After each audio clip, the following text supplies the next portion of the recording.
Troisième voyage, avoir confiance en soi pour ne plus être en retrait. Titours a peur qu'on se moque de lui. Lola et Enzo attendaient que le jour se lève avec frénésie. Ils se demandaient ce qu'ils allaient pouvoir découvrir de nouveau.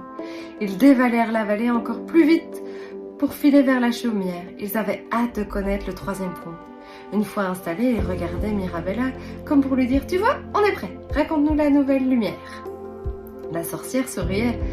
Elle ne racontait pas ce type d'histoire à tout le monde. Elle avait besoin de sentir à qui elle avait affaire. Elle se félicitait d'avoir choisi ces deux enfants dont elle le notait, les yeux brillaient de plus en plus. « Avez-vous confiance en vous, mes chérubins ?» leur demanda la magicienne. Les jumeaux étaient troublés. Que devaient-ils répondre? Aurait-il une histoire s'ils répondaient bon à la question de Mirabella? La sorcière sourit car elle devinait toujours ce qu'il pensait. Elle poursuit. Il n'y a pas de bonne ou de mauvaise réponse. Rien à gagner, rien à perdre. Lola expliqua calmement. Moi, j'ai peur de la nuit. Le soir, avant de me coucher, je dois regarder sous mon lit, aller embrasser 3 fois maman et puis mettre ma veilleuse. Moi, c'est en classe que je sens que je manque de confiance, surtout quand il faut réciter une leçon au tableau. J'ai l'impression que tout le monde va me juger. J'ai même le sentiment que certains copains me regardent en se moquant. Je me sens alors tout chiffonné à l'intérieur. Bravo, leur lança Mirabella. Ce qui les étonna grandement. Bravo, pourquoi? Pour avoir dit ce que vous aviez sur le cœur? Beaucoup n'osent pas. Mais vous avez déjà fait un bon chemin. Voyons justement comme Titours s'en est sorti lui. Je ne sais pas si je vous l'ai dit, mais il y a fort longtemps, je vivais au bord d'un grand lac, Monta Vista. C'était un magnifique endroit où la nature s'étendait d'un bout d'une plaine à une autre. Les habitants aimaient la tranquillité de ce village et chacun vivait à son rythme. Certains faisaient les choses vite, d'autres plus lentement.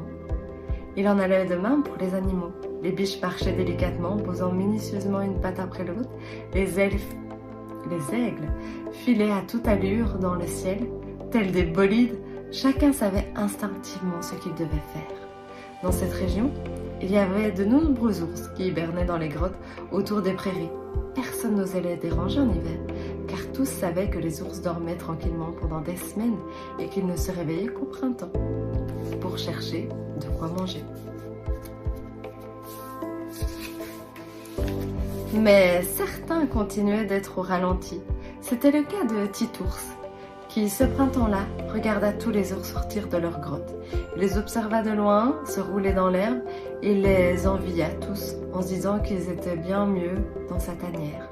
Parfois, Titours passait la tête par l'entrée de la grotte, mais dès qu'un ours l'apercevait, il entendait « Pourquoi tu restes enfermé? Viens t'amuser, il fait beau !» Vite, Titours faisait un pas en arrière pour devenir invisible. Qu'ils s'amusent tous, je m'en fiche. Je suis bien à l'abri, moi. La maman de Titours, Ursula, revenait souvent lui apporter quelques framboises. Il en raffolait. Et du miel. Dans ces moments-là, il rêvait d'en avoir encore plus. Alors sa mère le taquinait. Tu n'as qu'à sortir. Dans la vallée, il y a des centaines de framboises. Allez, regarde, tous les ours sont sortis. C'est le printemps, mon Titours. Il en avait bien envie, en effet. Il s'imaginait en train de rouler sur un tapis de fruits rouges. Les yeux brillants, l'envie chevillée au corps, il s'avançait, mais reculait. Et finalement, comme chaque jour, s'affalait à compter les mouches qui volent dans la grotte ou à pleurer. Car Titours s'en voulait de ne pas être assez fort pour braver sa peur d'aller vers les autres. Il finit par en parler à son père, qui était revenu lui reprocher de ne pas sortir. En pleurant, il se confia. Tous les autres arrivent à trouver des bonnes choses à manger. Ils savent faire des roulades avant et arrière. Et moi, je n'y arrive pas. Et ils vont se moquer de moi. Voilà pourquoi je ne sors pas. Je montre l'image de petit ours. Devant la tristesse de son petit, Papa Ours lui raconta combien ce fut dur pour lui aussi la première fois qu'il dut sortir de sa grotte. Lui aussi se disait que les autres faisaient tout mieux que lui. Et tu vois comme j'ai changé, mon petit ours. Je trouve toujours les meilleurs fruits et j'ai la plus belle grotte. Toi aussi, tu vas y arriver. Ne t'en fais pas. Il lui donnait une petite tape amicale sur le dos puis prit une grande décision. Quelque chose que personne n'avait jamais encore fait.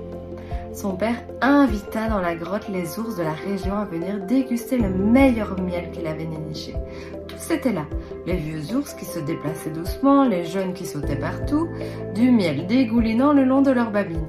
C'était un régal collectif, et ainsi, Titus put prendre son temps pour s'apercevoir que personne ne se moquait de lui.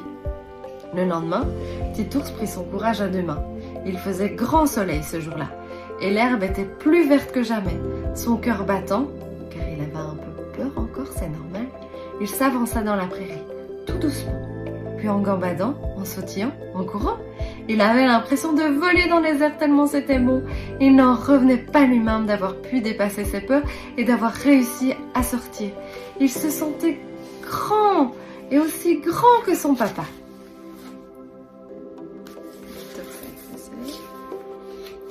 Alors il prit le temps de s'allonger pour profiter de ce moment si doux. Le soleil réchauffait le centre de son corps. Comme c'était bon. Il savait désormais ce qu'il allait le booster, ce soleil, là, au centre de son corps. Depuis ce jour, Titus a de plus en plus confiance en lui. Et quand il a encore un peu peur, il ferme les yeux et repense à la chaleur du soleil. Il sait maintenant ce qui lui plaît dans cette boule jaune toute chaude. Il trouve qu'elle est dorée, comme du miel. Le soleil d'Enzo est là. « Vite, ma plume !» s'écria Enzo qui se dépêchait souvent de rester plumé avant sa sœur, comme pour lui voler la vedette. Et aujourd'hui, il avait très envie de ressentir le miel chaud fondre au soleil dans son ventre. D'un beau jaune doré, quel gourmand, pensa Lola. Elle s'en tenait à l'image du soleil car elle trouvait que cette jolie boule de feu réchauffait aussi ses pensées.